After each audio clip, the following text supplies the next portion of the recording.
Juan María Naveja, Diego Petersen, a quien saludo con mucho gusto esta noche. ¿Cómo están? Muy bien, qué gusto. Muchas gracias, bienvenidos. Muchas gracias. Vamos a empezar, si les parece, inmediatamente con un tema que vuelve a estar en las 8 columnas, el tema Rosario Robles y la estafa maestra.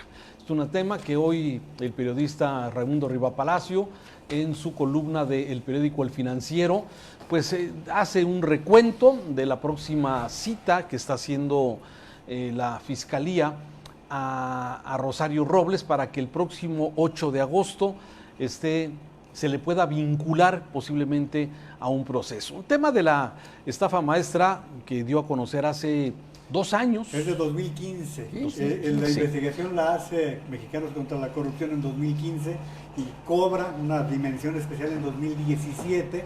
¿Qué es la estafa maestra? Es la investigación con la cual se determina que en 2 secretarías en las que participó Rosario Robles se habrían hecho negociaciones terciando a través de universidades, a través de instituciones públicas para poder desarrollar algunas licitaciones, algunas compras. Habrá que decir que hay una gran inconformidad por parte de Rosario Robles porque dice que no se respetó el debido proceso, que la Fiscalía habría filtrado la información. Su abogado está anticipando que el día 8... No tiene sentido lo que está diciendo. Que el día 8 estarán compareciendo porque no saben exactamente de qué la están acusando y que eso es lo que hoy por la mañana se informó. Quizás no para completar lo que dice Juan María, es el mecanismo, digamos, de corrupción que se repitió con los mismos personajes en 2 secretarías, a Rosario como secretaria y Emilio Cebadúa, que es el, digamos, aquí como oficial mayor. Como oficial mayor, que es la parte, digamos, el operador. El gobierno cuando contrata a otras entidades públicas no necesita licitar. Esa es la gran trampa. Entonces, por eso entregaban a universidades, ¿no?, los contratos, y esas a su vez contrataban empresas fantasmas y ahí se aparecía el dinero. Si se iba a campañas, si se iba a cuentas personales, ya lo dirá la unidad de inteligencia financiera, pero ese era el mecanismo que se repite exactamente igual, primero con el dinero, que me parece criminal, de la campaña contra el hambre, ¿no?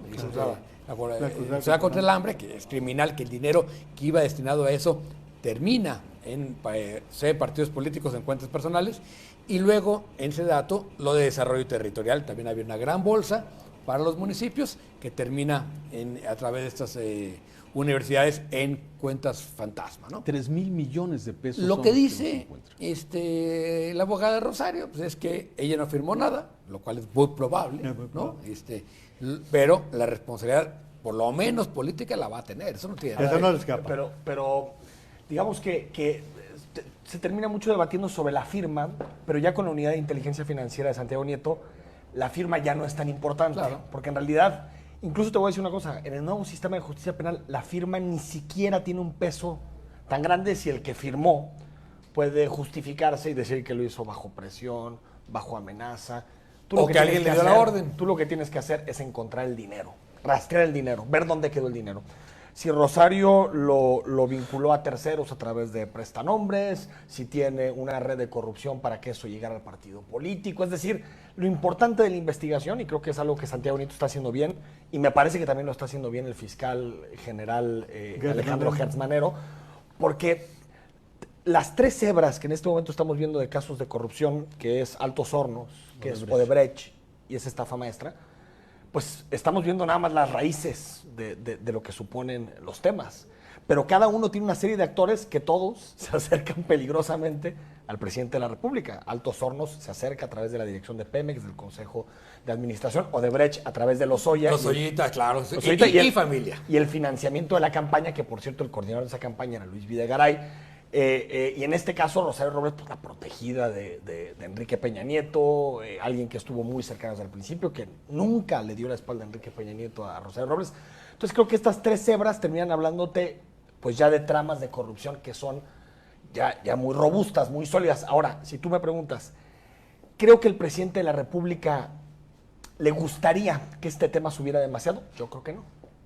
Yo creo que él prefiere tener al PRI y al peñanietismo con la pistola cargada, si se puede decir de esa forma. Nada más que hay que ver. Y solamente para concluir, creo que lo que sí estamos viendo, y a ver qué tanto avanza la investigación, es que a pesar de lo que creíamos, Alejandro Gertz Manero está siendo un fiscal más autónomo de lo que creíamos. Sí. Y Santiago Nieto también está moviendo con más autonomía de lo que creíamos. Cuando decían, es que López Obrador no cree en una fiscalía autónoma, él quiere controlar todo. A los hechos. Creo que son casos que él ni siquiera quería que se convirtieran en centrales en su gobierno. Hay que recordar que lo el que dijo presidente que era chivo había expiatorio. dicho que era un Víctima. circo de los medios y que era un chivo expiatorio. Lo Pero dijo ya es circo su cuando fiscal ya como ahora. presidente electo. Ya es circo su fiscal. Sí, Bueno, desde luego. sí. Autonomía. Yo creo que aquí hay dos cosas interesantes. Una, evidentemente, sí, digamos, empieza a perseguirse casos de corrupción. Sí creo que políticamente es mucho mejor tener la pistola cargada y apuntando a la cabeza que disparar y con el riesgo de no atinarle. Con Peña, Diego. ¿Qué? Porque si fuera Calderón el que Claro. la tiene cargada, la dispara. No sé. Con Peña, porque yo creo que Peña sí ve un partido muerto, pero que le sirve para sacar reformas a los gobernadores Sí. supeditados. O sea, a ver, Haciendo análisis político de esa con bala, ¿no? Calderón tampoco, digo, tampoco lo han creo que perseguido, lo- tampoco han sacado nada, pero Yo creo que lo matarían ahorita a Calderón, dirían ya. sí, si para tu- no pensar en su partido, para no pensar en que fue un rival en 2021. si tuviera algo, a lo mejor sí, pero Son también especulaciones. acuérdate que el presidente dice que él no cree en la venganza, y siempre juega este discurso, digamos, decir, yo no soy vengativo, pero pues la justicia corre por sus hebras. Coincido en que ha resultado más independiente, pero también creo que están jugando, ¿sí? Tú haz tu juego y yo el mío, ¿no? Tú cargas la pistola y yo la apunto. Y Oye, además, crees- además los tiempos, Raúl. ¿No crees que de alguna forma, a ver, no sé si va sobre tu comentario sobre esto, la coyuntura que estamos viviendo en este momento con un tema económico, freno de la economía y lo que se ha hablado, es un momento, y quizás como me decía Enrique Tuceno hoy en la mañana, seguimos con el chip anterior. Es la herramienta que tiene el presidente Para distraer la atención. para cuando las cosas no están saliendo tan bien, Es que siempre pues vamos a sacas y encontrar avientas algo dos, malo. tres. A ver, Eso cambia diario de tema, hombre. Pero a ver, Por todos primero los Raimundo Rivapalacio remata diciendo se acercan más al presidente. Más de la cuenta al presidente Al Peña expresidente Nieto. Peña. Sí, Eso es lo que así estamos remata diciendo. diciendo Rivapalacio. Pues parece que sí. Ahora bien, ya Pozuelo, a Madrid. es la segunda o tercera ocasión en que ocurre este tipo de situaciones como para creer que este gobierno no está haciendo lo mismo que otros. Mañana se dan a conocer los datos del INEGI por la mañana y todo parece indicar que no son cifras muy elocuentes o muy favorables para este gobierno. No. Tan está sucediendo que se da Entonces esto mejor suéltalo mañana, ¿por qué lo sueltas hoy? porque te anticipas. Te anticipas para tener Te 24 anticipas. horas y que ahora sí ya pegue lo del INEGI. Son Pero- teorías pero le quita- conspiranoicas que no, es No, a imposible ver, sostener. Pero no es la primera, Enrique, es la tercera vez Es que la estamos primera, haciendo lo mismo. Pero el ¿no? presidente ni siquiera le dedica 2 minutos a esos temas en sus ¿Para qué? conferencias. Por eso tiene a su gente, por eso tiene Sí, quién. Ayer también, curiosamente, Hacienda presenta la inversión de 480. Eso sí Sí, me parece que- que puede que es hacer otro tema. más Eso sí es una una reacción a respuesta. esto. ¿Y el otro por qué no? No, ¿Y por qué lo sí? que ves, yo sí creo, ahora sí que con todo respeto, no, yo sí creo que hay, digamos, una idea de que estas cosas sirven para distraer cuando el presidente cambia de tema cada vez que quiere. Y él pone los temas en la No tiene mañanera. problemas para distraer. Y, o sea, no necesita ese tipo de cosas para eso. Lo que necesita es salvar la economía. Eso es lo que sí le puede cargar el pintor de si acuerdo. no sale bien este programa, que ya lo comentaremos, de Arturo Herrera, ¿no? Porque lo de mañana pues ya está anticipadísimo, ¿sí? O sea, lo de mañana ni siquiera va a ser una bomba, porque ya la bomba ya estalló No, desde la semana porque pasada. hoy ya algunos analistas están hablando que el crecimiento no va a llegar ni al 0.5%. Entonces, esto va creciendo, se va Y convirtiendo. otros que no va a llegar ni al menos 4%. O sea, no, a ver, más allá de a ver, yo creo que él va a estar entre 0.5 y 1. Yo creo. Es un mal crecimiento, Sí, más o no, menos no, como el de pero- Peña, 0.7%, más o menos por ahí. Va a ser un mal año en términos económicos. Pero pensar que por la cifra que va a dar el INEGI, en ese momento López Obrador le da la orden a Gertz Manero para que haga pública la investigación que está haciendo sobre Rosario Robles, me parece que no es ni siquiera ver cuáles han sido las batallas del presidente en estos primeros meses. A Rosario Robles no le da ni 15 segundos en su rueda de prensa de hoy. Le da una respuesta, la de cajón, la de todos los días, que dice, en esta administración no va a haber corrupción, ni impunidad, ni se va a proteger a nadie. Nada más Si que- quisiera ser un gran distractor del tema, pues ahí suelta 2 o 3 datos más. O sea, bueno, por supuesto, el presidente es bueno para alargar los O sea, temas ¿tú que le crees, Enrique, importan. entonces que la fiscalía es Yo creo- autónoma y está Yo creo que el actuando tándem en Gertz contra de los Manero funcionarios? y Santiago Nieto están actuando de forma independiente. Yo, a Yo Santiago- realmente lo creo. Yo ¿Tú por crees? Santiago Nieto no doy un centavo. Pues Santiago Nieto para mí es una persona acomodaticia, es una persona que especula demasiado y su historia habla por él. La historia habla por Santiago Nieto. Y Gers Manero sí me parece una persona muy Y ha aprobado respetable. todo lo de Lozoya, ¿eh? ¿Cómo? El que ha aprobado todo lo de Lozoya Sí. es Santiago Nieto. Sí, pero Gers Manero me Para parece... ser muy acomodaticio, Pero Por tiene eso, un- ¿tú sí y crees hay- que es un hecho que está armado para distraer sobre el Además, mal yo sí resultado? creo que hay un resentimiento de López Obrador con Rosario Robles. Y eso no es nuevo, ¿eh? Acuérdense que hubo un resentimiento muy fuerte en los tiempos de Ahumada. Claro, con lo de Ahumada y todo. Hay un resentimiento. Y por eso después entre dijo que era ellos chivo expiatorio. muy fuerte. Tiene una historia, pero a ver, yo creo que Santiago Nieto hace una buena chamba en la parte técnica, hace una mala chamba en la parte de comunicación porque habla de más. Siempre. hay Siempre coincido. habla de más y ese es un puesto donde la discreción es fundamental. Sigilio, ¿no? sí, Le sí. gusta aparecer, le gusta. Pero yo creo que están haciendo bien la chamba. Por primera vez, el titular del Informador de hoy, nunca se había incautado tantas cuentas por lavado de dinero como ahora. Es decir, ahora sí se está persiguiendo el Están lavado de atacando dinero, el corazón cosa financiero que de- antes no se hacía. Eso me parece que hay que reconocerlo de las cosas que sí se están haciendo distintas. Ah, no. Falta que dé resultados, por supuesto, y la pregunta es el resultado. Siempre pensamos que el resultado de un combate a la corrupción es gente en el bote, y me parece que ese es lo menos importante de un combate a la corrupción, que es lo que la gente quiere de repente, que es el show mediático, y creo que ha sido muy prudente también el presidente en eso, de no meterse, porque si pierdes, es lo que digo, se dispara la pistola y no lo matas, ¿sí? El presidente pierde, entonces tiene que dejar Bueno, que otros ve la- disparen. ve la de A ver, si Lozoya. su Que Rosario otros Robles no disparen, acaba en ¿no? la cárcel, sí va a ser una decepción, porque todo el mundo espera que Rosario acabe en la, O en la Lozoya, cárcel. totalmente. Desde O luego, Ancira, Lozoya, ¿no? Pero es que por lo pronto, en el caso de Rosario Robles, ni siquiera, y lo dice Riva Palacio, ni siquiera hay una acusación penal, ¿eh?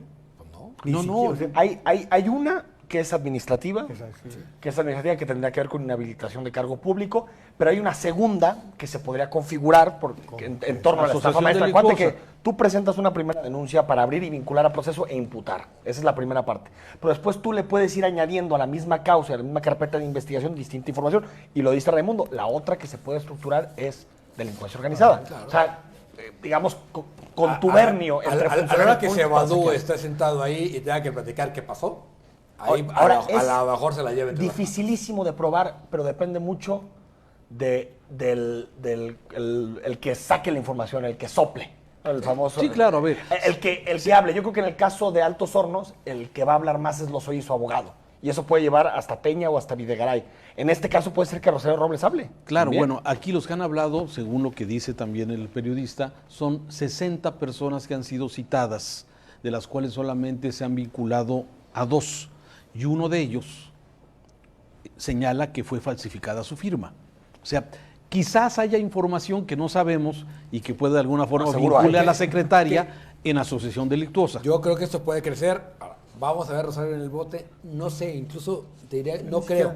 Pero sí es importante que sea el mecanismo, la trama completa, la que se revele y no quién va al bote y quién sí, ¿no? Ahora, lo cierto es que López Obrador tiene material suficiente, ¿eh? Si El quiere fiscal, usarlo, el y fiscal. No, no, Acuérdate que López- en México la justicia es independiente. Te quedaste en el antiguo régimen. Eso quisiera. No, claro. Ojalá que sí. ver ahora. A ver, eso si sería en lo ideal. 2024 tenemos un fiscal que actúa sin órdenes políticas, prefiero eso a 50,000 en el bote. ¿eh? Ah, no, perfecto. No, no. Ve lo que pasó. Totalmente Asociación de acuerdo. delictuosa, lo mismo pasó con el Baster Gordillo en la asociación delictuosa. Salió el fiscal en aquel momento a explicar, procurador general, a explicar todo el lavado, de dónde ha habido el dinero. No tenía nada el caso. Y lo hicieron público. Claro. Ahí sí violaron todo el debido proceso. Vamos a una pausa, si les parece regresamos de inmediato. Temas económicos. Ayer el secretario de Hacienda, nuevo secretario de Hacienda, anuncia una serie de datos, números y de propuestas para ayudar la economía. Dicen algunos especialistas que esto es tarde. Regresando.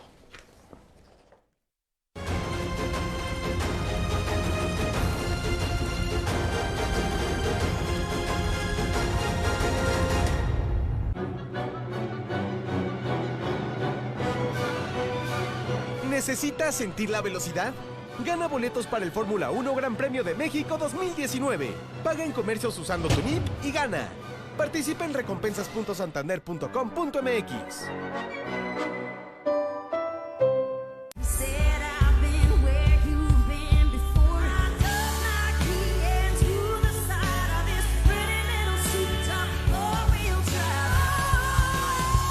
Carrie Underwood, 3 y 4 de agosto, en Beatbox. Y disfruta de este concierto cuando y donde quieras por XView.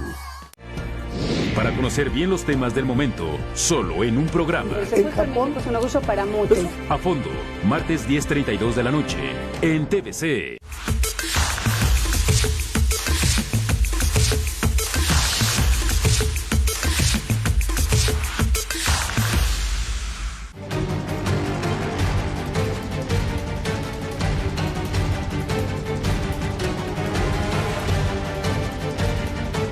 Los socavones no son normales.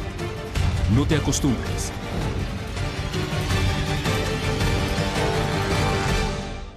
Dame una prueba, pues. ¿Así? Sí. 2x4. 12. La Colonia. Sábado y domingo, 5 de la tarde, en TVC. Pero es Puerto Viejo. En Espectáculos TVC tenemos los mejores invitados. Conocerás a detalle a tus artistas favoritos. Acompaña a Norberto Campos en Espectáculos TVC, jueves 5:30 de la tarde, en TVC.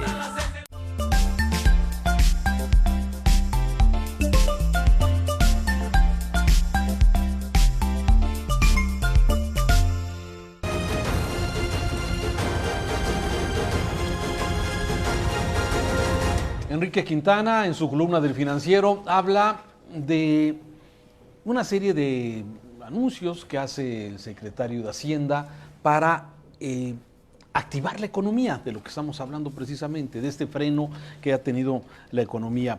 Pero dice Quintana, después de repasar los números, los datos de lo que van a invertir, 50,000 millones de pesos en proyectos de infraestructura, 130,000 pequeñas y medianas empresas, 370,000 micronegocios, también habla de 1,200,000 millones a nuevos créditos. En fin, es una serie, pareciera que es un paquete económico que viene a tratar de activar la economía. Sin embargo, el periodista dice también, si esto se hubiera hecho antes, hubiera funcionado quizás mejor. A ver, por supuesto que siempre es mejor que se hubieran anticipado y lo hubieran hecho antes, pero pues eso no pasó, ¿no? Entonces, ya no más bien hay que ver qué sí pasó. A ver, yo creo que es una buena decisión. No sé si sea suficiente en el sentido de que hay una parte muy importante del freno económico que tiene que ver con la falta de confianza del sector privado en la inversión, que creo que Herrera está ayudando a restablecer la confianza, pero que si el presidente y Herrera no encuentran un discurso común y sigue habiendo un discurso contrapunteado, va a ser difícil que se encuentre. Ahora, lo que está haciendo es lo correcto, y lo que pidió el presidente de bajar la tasa también es lo correcto. Es decir, bajar la tasa tiene la función de acelerar la economía. México tiene una tasa altísima, ya lo comentamos la semana pasada, con respecto a los países que tienen grado de inversión. Solo Rusia y México tienen este nivel de tasa, ¿no? Todo el mundo está bajando.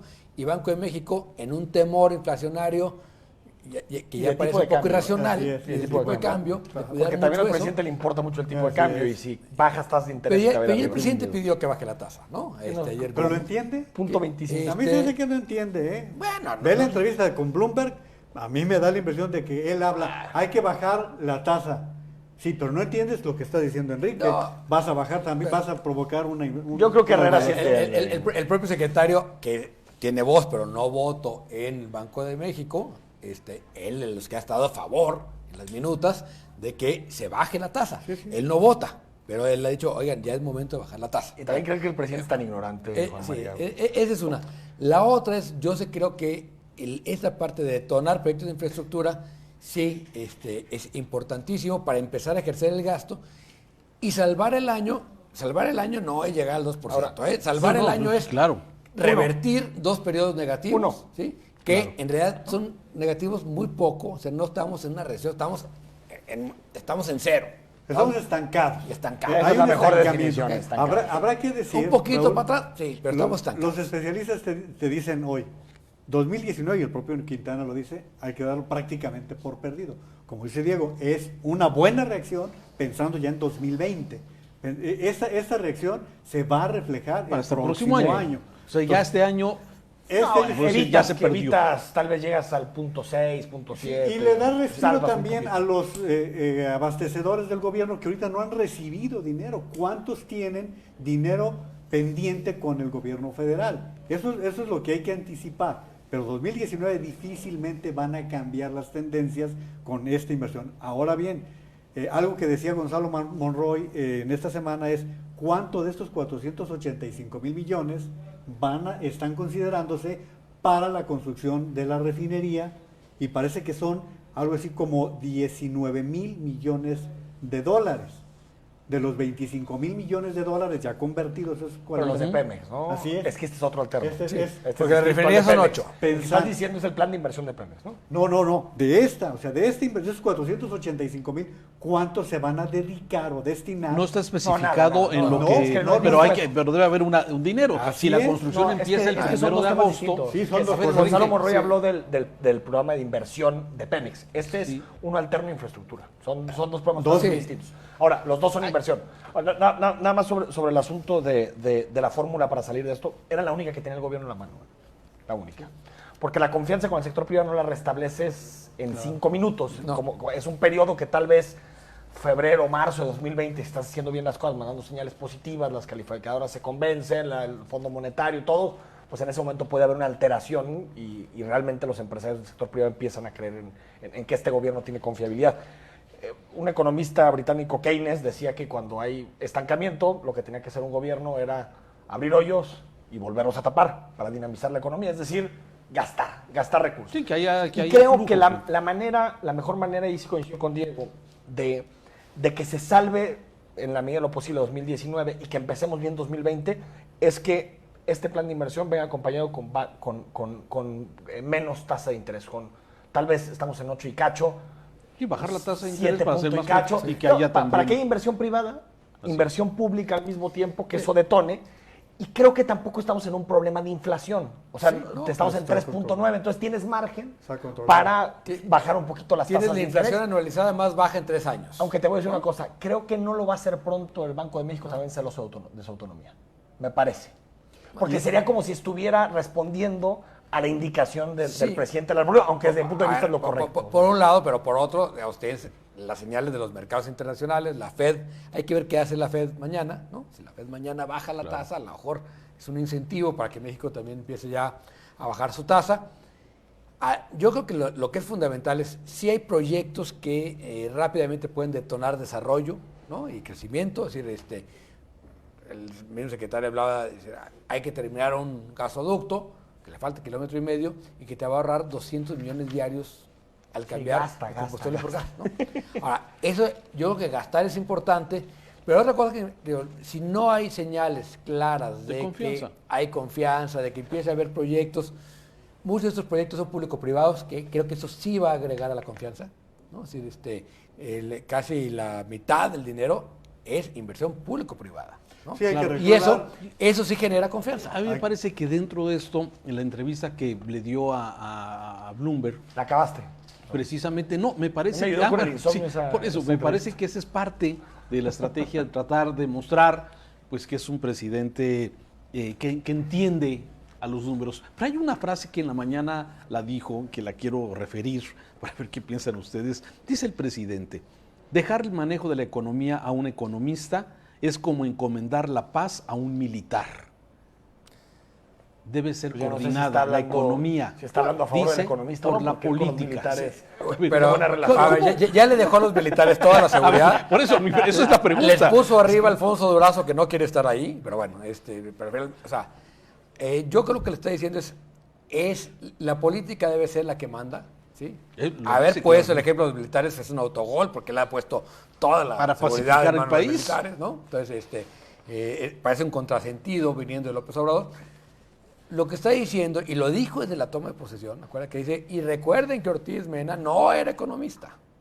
¿Se acuerdas? ¿No? Es decir, él sí cree que tiene que ser la política por encima de los economistas. Que está pensando en el ¿no? economista neoliberal, ¿eh? Sí. Porque él sí se ha ido rodeado de economistas menos ortodoxos, que son economistas y confía en ellos. Bueno, Gerardo Esquivel es uno, Jonathan Heath, que fueron sus asesores en campaña, que son socialdemócratas, pero son economistas, ¿no? Ramírez de la O. Ramírez de la O, ¿no? Pero en este caso es un contrasentido, porque a él no le gustan los especialistas, ni en cultura, ni en ningún área. A él no le gustan. Y además dice que la política es tan sencilla que cualquiera la puede desarrollar, es lo que dice el presidente.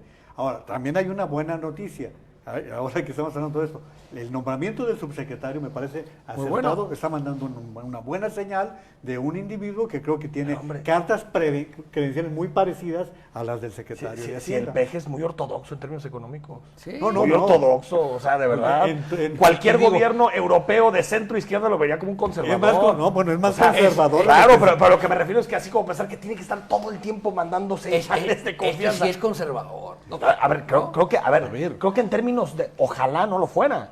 Ojalá, por ejemplo, en términos económicos hubiera un poquito de más deuda, se jugara mucho más con la tasa de interés. Claro, ojalá se pudieran hacer cosas de ese tipo, pero realmente el presidente es un ortodoxo, no va a gastar de más, no hay más deuda, su presupuesto prefiere aguantar el gasto antes de soltarlo. Es un ortodoxo en ese sentido. Pero hay cosas, por ejemplo, seguramente leyeron la carta de Ursúa en su artículo del Universal sobre el Plan Nacional de Desarrollo, ¿no? Dice, a ver, no le quita el ortodoxo.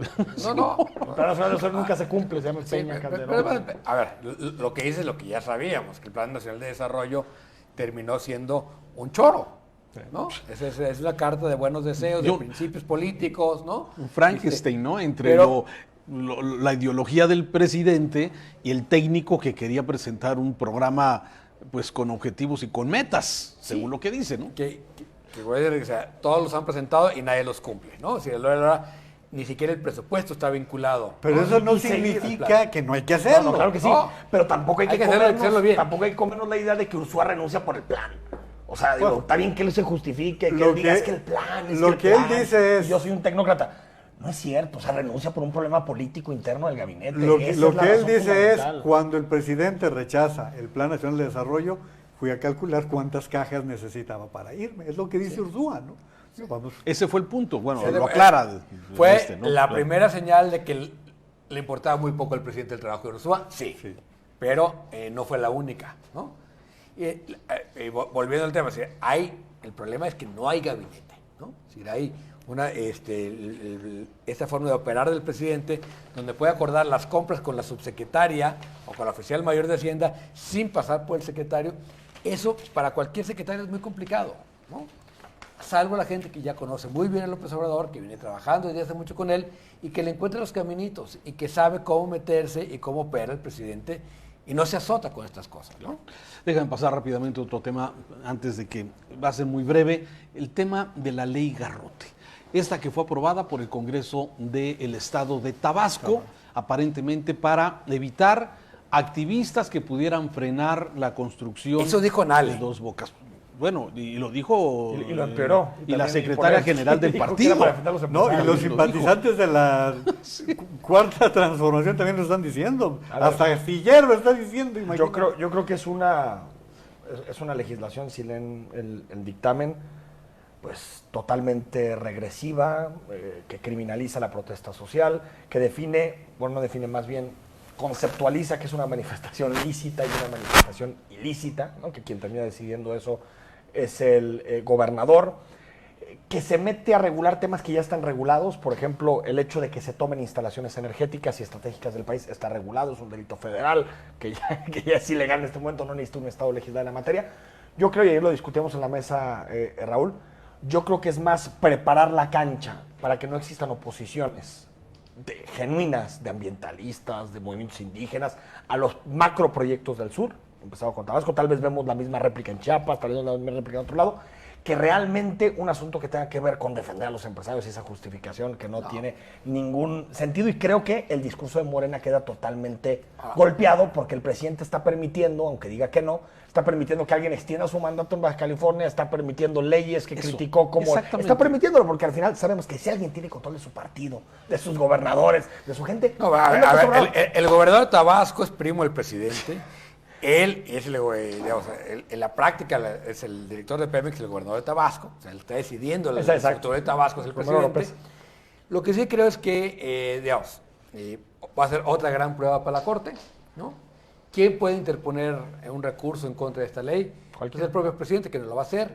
en la Cámara de Diputados, que es de Morena, no lo va a hacer. Va a tener que ser la Comisión de Derechos Humanos. Y el presidente se ha dedicado a debilitar a la O la comisión. oposición. O la oposición, así es. Sí, pero el presidente se ha dedicado a debilitar a estos organismos que pueden ser los que con los contrapesos. Pero pueden presentarla, aunque sean Pero débiles. lo que dice Enrique, me parece, Diego, Juan María, el caso Baja California, donde el presidente no se manifiesta contundentemente, y este caso donde hoy en la mañanera el presidente dice que el gobernador explique.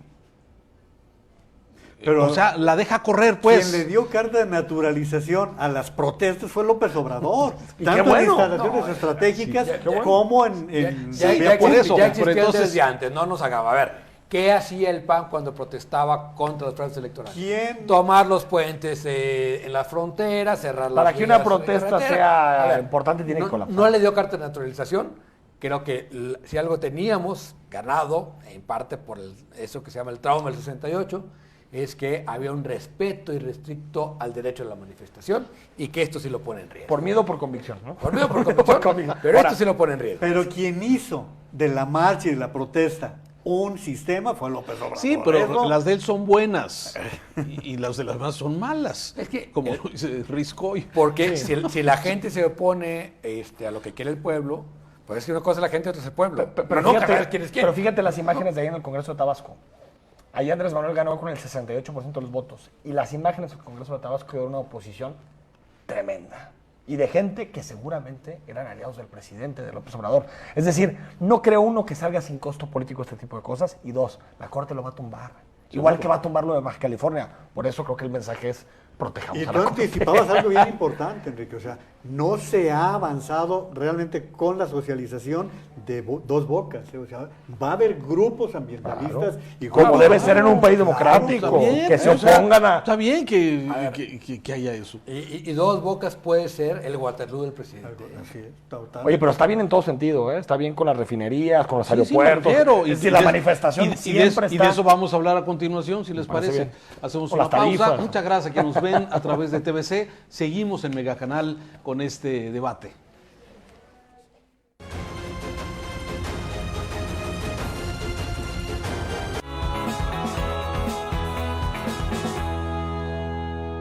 El regreso a clases se acerca y como tú, cuento con Provident.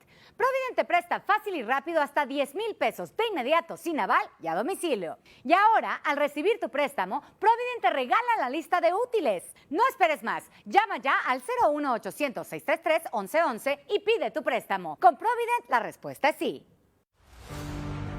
Rafael Márquez Álvarez debutó en 1996 a los 20 años en la Primera División de México con el Atlas.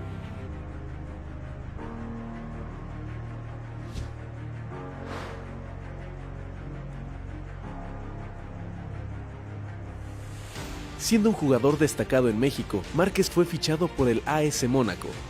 En su primera temporada conquistó la Liga Francesa.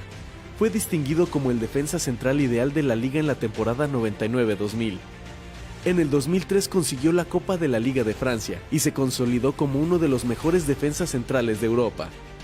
Márquez fichó con el Barcelona por 5 millones de euros en el verano de 2003.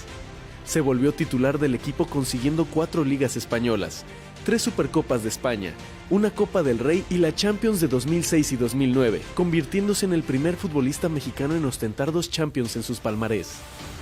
Después jugó en Estados Unidos para los New York Red Bulls, en México en el León donde ganó 2 ligas mexicanas, en Italia en el Hellas Verona y regresó a la Liga de México en el Atlas para su retiro profesional. Jugó con la selección de México desde 1997 hasta su retiro en el Mundial de Rusia 2018. Es el tercer futbolista con mayor cantidad de representaciones internacionales con 148. En mundiales ostenta el récord compartido de 5 ediciones disputadas, todas como capitán, y el mexicano con más encuentros disputados en un mundial con 19. Fue campeón de la Copa Confederaciones en 1999. Ganó la Copa Oro en 2003 y 2011. Además logró el subcampeonato de la Copa América 2001. Rafael Márquez, todo un legado.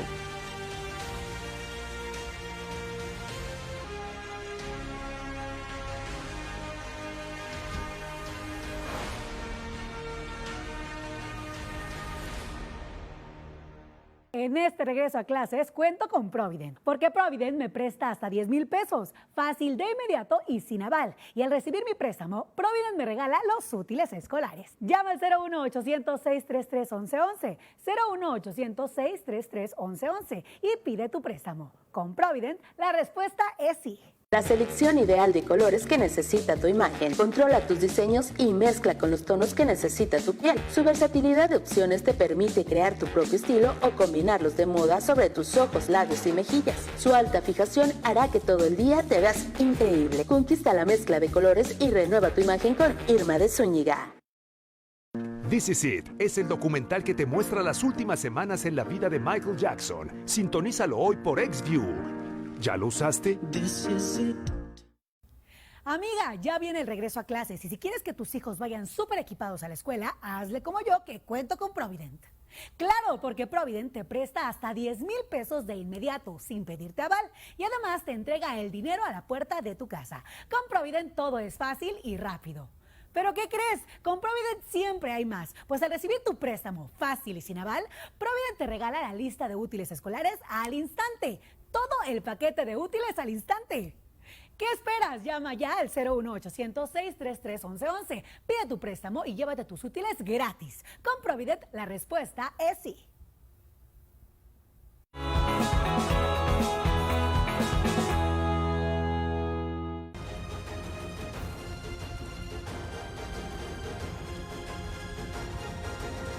Vamos a continuar. Temas locales, desde luego también hay mucho, aparte de las lluvias y todo lo que hemos tenido en las últimas horas. Hay un tema especialmente delicado por lo que significa, desde luego, que es el tema de la seguridad.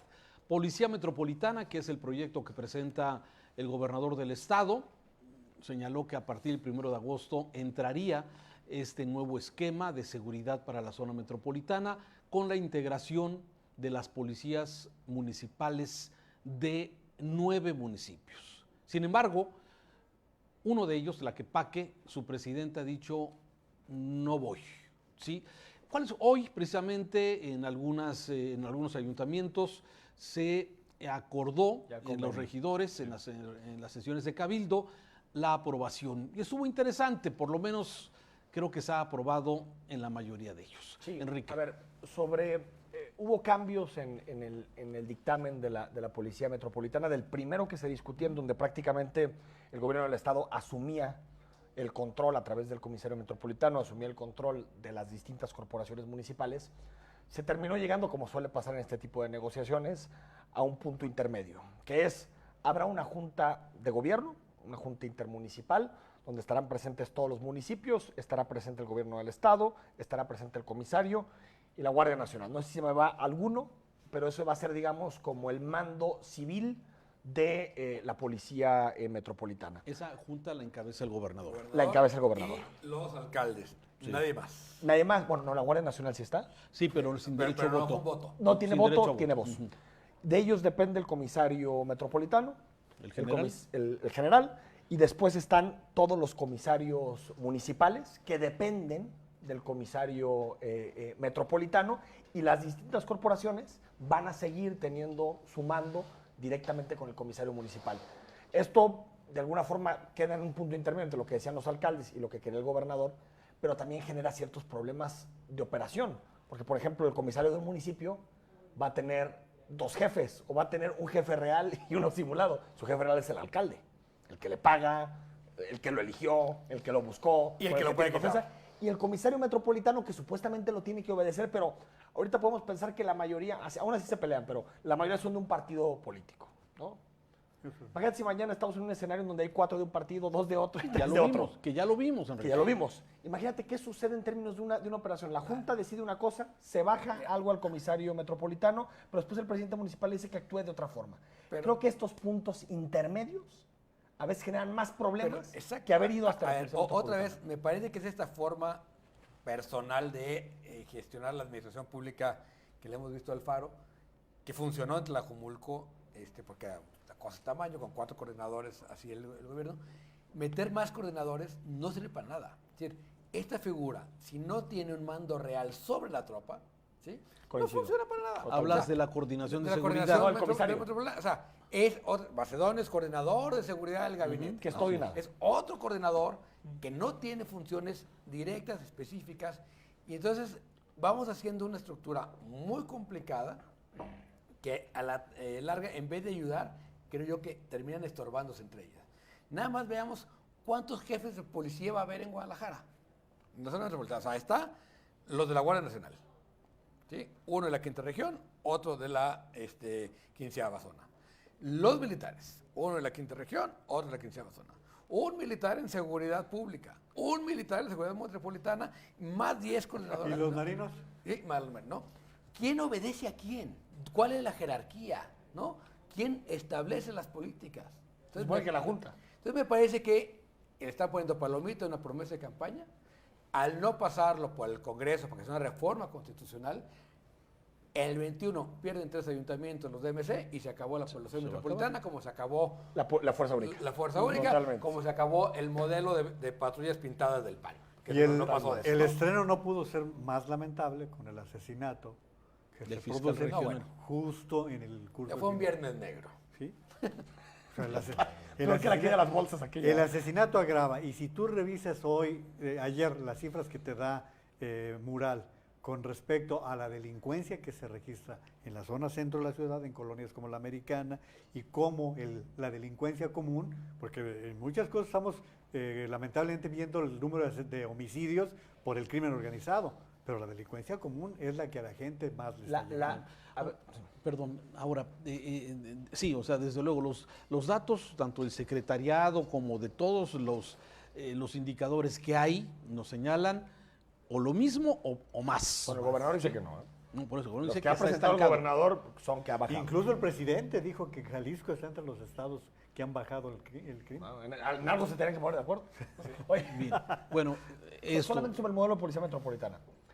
Centralizar mucho te puede llevar a abusos de poder. Lo vimos con la Fiscalía General del Estado en el sexenio pasado. Una fiscalía todopoderosa, pero si la haces bien, puede llegar a ser más eficiente que una estructura descentralizada.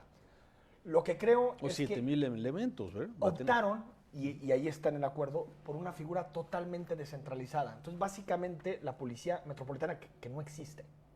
O sea, no hay policía metropolitana, hay un comisario metropolitano. La OPD tiene una persona. No, y también creo que va a administrar la lana para incrementar los salarios de los policías. Sí, la lana del gobierno del Estado va a pasar por ahí. Exacto, va a pasar por la OPD. Pero digamos, no como tal son policías municipales que prometen a través de esta estructura coordinarse mejor. Ahora, ahí acabamos. Está el otro parte, lo político. O sea, el que María Elena, o la alcaldesa de Tlaquepaque, no vaya, sí habla de un desgajamiento, digamos, de la estructura que empieza con aquella reunión muy ríspida, que acaba muy mal, ¿no?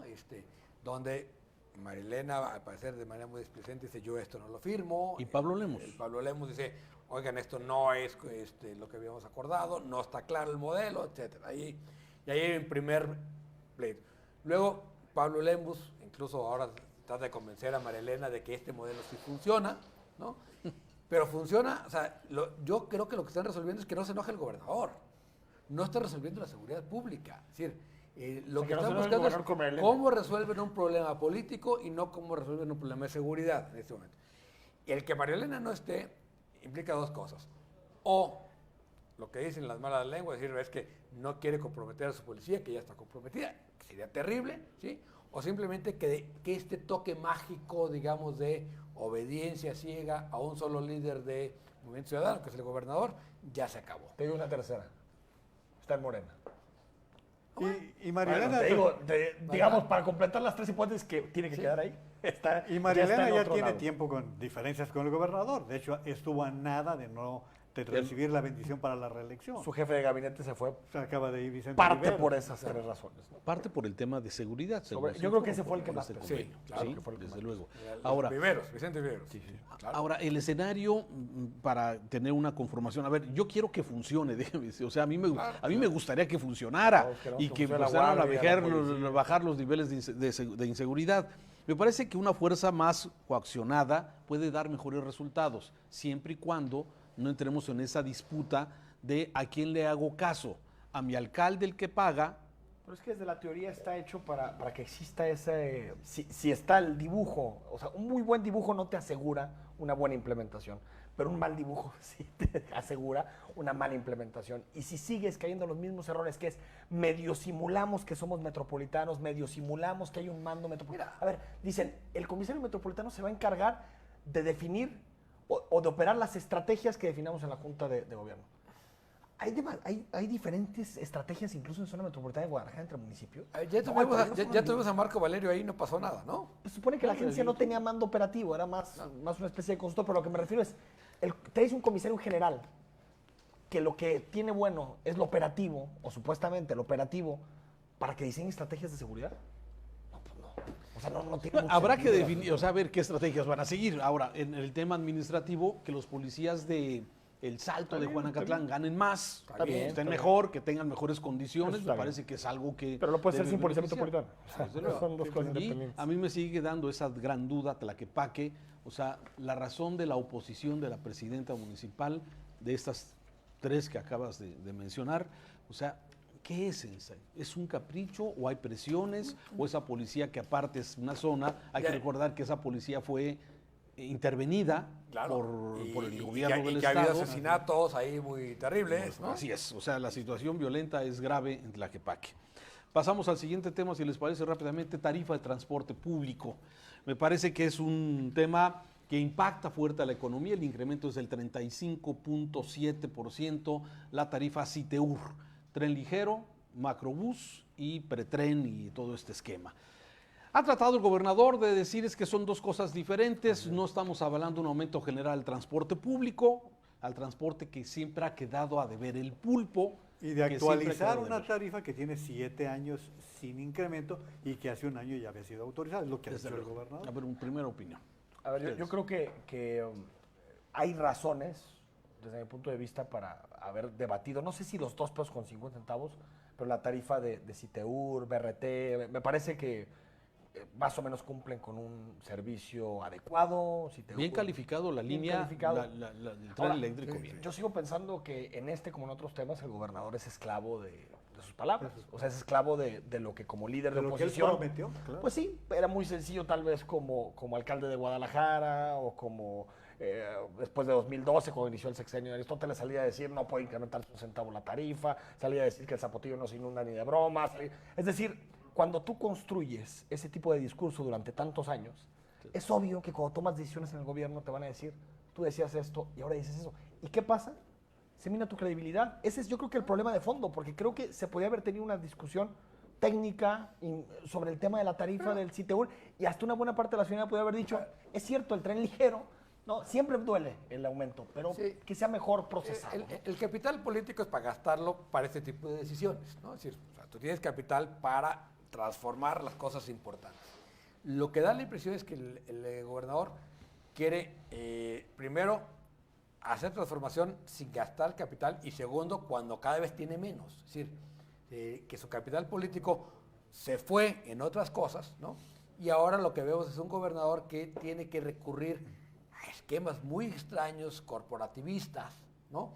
Para justificar decisiones que aparentemente, digamos, hubiera tenido el capital político para hacerlas sin ley, que de otra sin manera, instituto que ¿no? licencia a las mujeres. Sí. Y entonces se le fue el capital en cosas menores y esas que son trascendentes, porque si hay una parte importante que decir, a ver, estamos en un círculo vicioso, si no lo rompemos, no va a haber un mejor transporte y al contrario va a ir empeorando. Pero, ¿por qué las prisas? ¿Por qué hacerlo sin haber resuelto antes, por ejemplo, lo de el prepago? ¿No? Sí, afinarlo, que todo cuidarlo, macrobús, que tren tengan ya el mismo esquema. Que el esquema de colaboración de las empresas no sea un esquema de buena voluntad nada más, sino que haya un esquema fiscal inteligente, serio, fortalecido, para que digas a ver si vale la pena entrarle. Entonces me parece que la operación está fallando. Ahora también te dice que Diego Monraz no aprendió con el Metrobús, porque el problema de falta del Macrobús, los chilanguizas mucho. Pues es el que yo uso.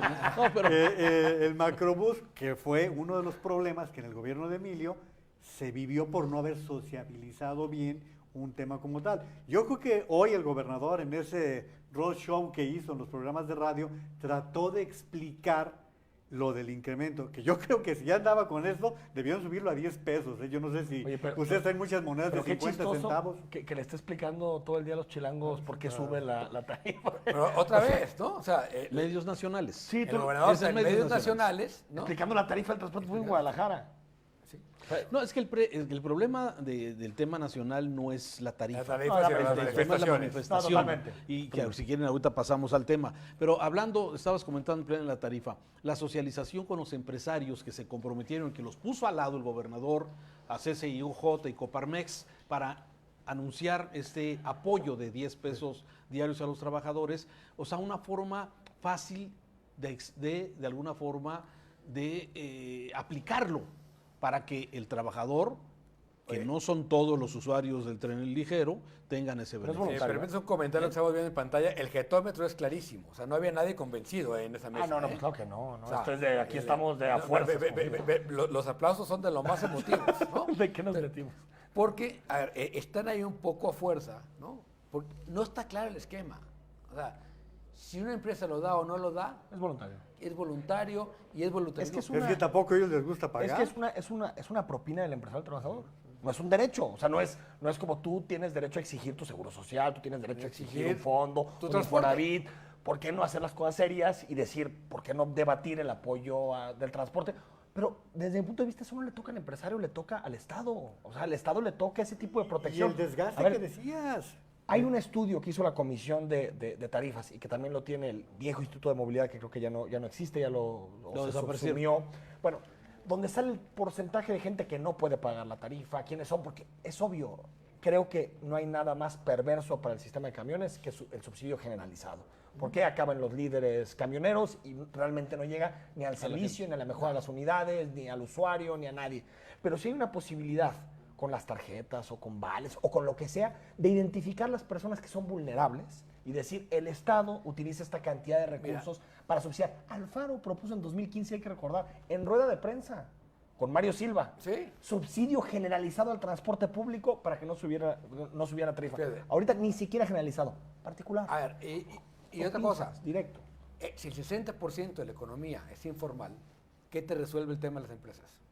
Una parte muy pequeña. No, a eso me refiero. O sea, los usuarios del transporte no solamente son un trabajador por familia. No. O sea, muchas más familias. En promedio es 4 por familia los que usan transporte público. Así es.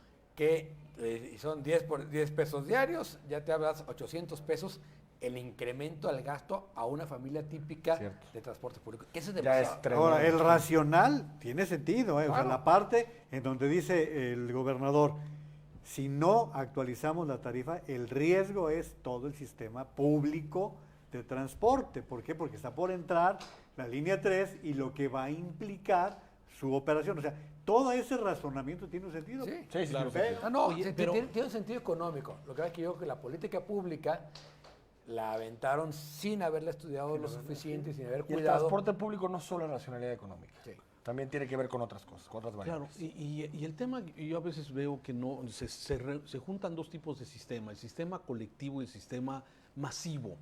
El tema de los camiones en Guadalajara es un tema añejo en esta ciudad, donde no han logrado meter en orden al pulpo. Hace años, cuando no ha habido gobernador que no haya enfrentado esos problemas de los últimos y aquí se están combinando dos temas. El tema masivo. Ya se murió Don Clodo, fíjate, sigue siendo el pulpo. Pero el asunto en los camiones es peor, porque la gente no ve una mejora en el servicio de transporte de camión y ya te van a empezar a aplicar en 15 días, en la 380, por ejemplo, que es una de las rutas que más gente mueve de la ciudad. 380A. El 380A. Bueno, solamente eso. Es que es el FIFI, sí, el que va de Periférico Sur a Vallarta, la parte poniente. A ver, pero aquí el tema es la gente. Acabamos de hacer un reportaje aquí en Mega Noticias. Los camiones son los mismos, viejos, mal servicio, sucios, los choferes en las mismas condiciones de toda la vida. Y uno le pone un nombre, otro le pone otro, ahora se llama Mi Transporte, los pinta, le ponen Mi Transporte, pero el camión es el mismo, el chofer es el mismo, el esquema es el mismo. Y el mismo, el gran promotor decía hay que romper con el esquema hombre-camión, ha sido Diego Monraz, ¿no? No, las empresas, estas empresas no están rompiendo con eso. O sea, si mientras no rompas eso, y sigas con el mismo sistema de administración personalizado por camión, no va a jalar. Sí, y el tema es que para diciembre estarán las 130 y la redistribución y la redefinición de nuevas rutas. ¿Y si no lo bajamos o qué? Ese sería... No, eso no va a A ver, ocurrir. por eso. No, bueno, es que supuestamente conforme se vaya dando la incorporación a ruta empresa, lo mismo que nos han dicho siempre, estará cobrando 9.50. El tema de la manifestación es un tema sobredimensionado o ¿qué pasó? ¿Cómo lo ven ustedes? ¿Realmente el gobernador tuvo razón al enviar elementos de la policía para controlar a estos jóvenes que, de acuerdo a información, son los mismos que estuvieron en Casa Jalisco en aquella manifestación? Y el tema de las manifestaciones en general contra el transporte y el aumento, ¿cómo la ven? A ver, mira, hay opiniones distintas en la materia. Me tocó platicar con varios especialistas. Hay quien dice que se utilizaron bien los protocolos, los métodos de actuación, otros que dicen que no.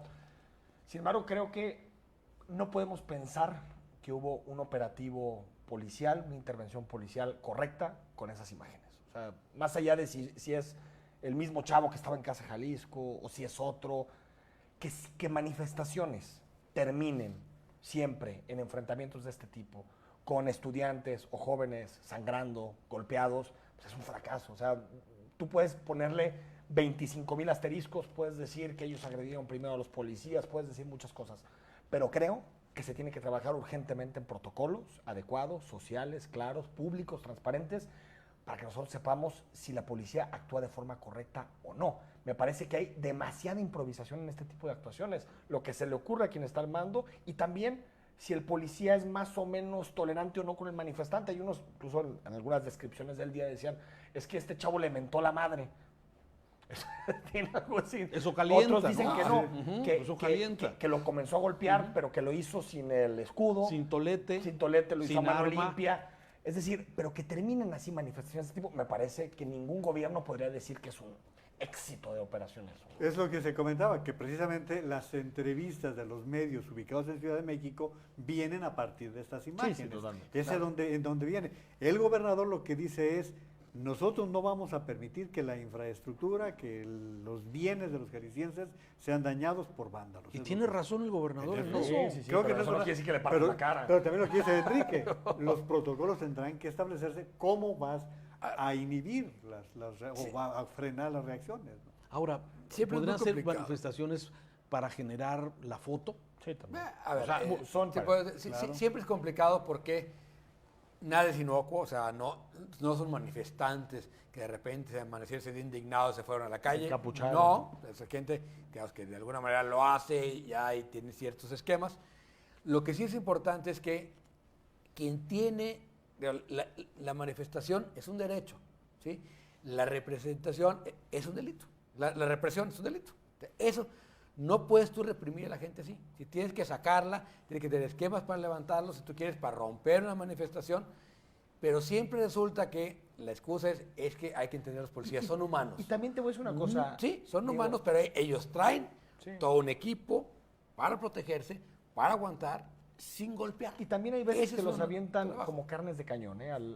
policía. O sea, sí necesitan, ante este tipo de sucesos que son muy delicados, sí necesitas temas mucho más profundos de inteligencia.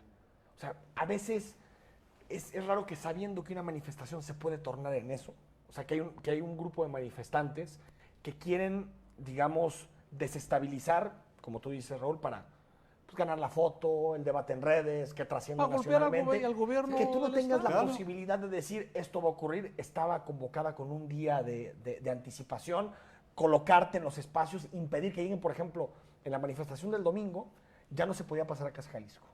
Cuando Ya estaban estaba- los regidores de Morena. Cuando están los regidores de Morena. Qué bueno que se manifiesten afuera de Casa Jalisco, que lo hagan con su derecho a manifestarse. Qué bueno. ¿Por qué no se tomó esa decisión en aquel momento con la manifestación Del tren. o de las mujeres, aquella manifestación que terminó en lo de la puerta de Casa Jalisco? Se pueden tomar, a mí me parece que no se reprime nada poniendo esas vallas, se respeta el derecho a la manifestación, solo se cuida el espacio público, se cuida el espacio que es de todos. Si tú sabes que el tren es vulnerable en esos sentidos, ¿qué otra cosa es vulnerable del contexto? Lo cuidas previamente, no cuando ya te están tomando las estaciones Las del entradas. dijeron.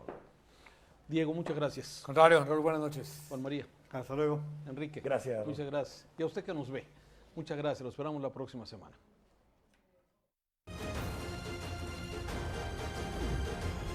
Para opinar. A continuación,